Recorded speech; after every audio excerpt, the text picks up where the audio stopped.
Hi, this is Jennifer at Twist Yoga Online. Why do I have an online yoga practice personally? Well, for me, I'm a busy mom of two teenage kids, two furry dogs, and a husband. And so my schedule is very erratic.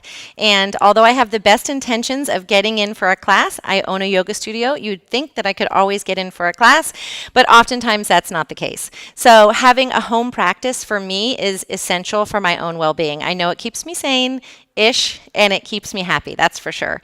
So I like to, sometimes I start out the morning with just a little 10-minute class of just getting the body moving. Sometimes it's the middle of the day and I'm having a really hard time focusing, or I'm feeling stressed, or I'm feeling anxious. And so I like to have a little class that I can do at home, maybe a meditation or a pranayama, just to kind of center myself and get myself out of my head.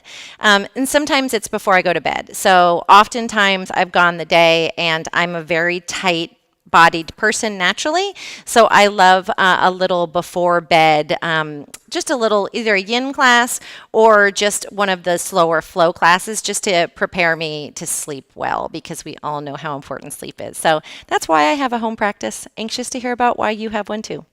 Namaste.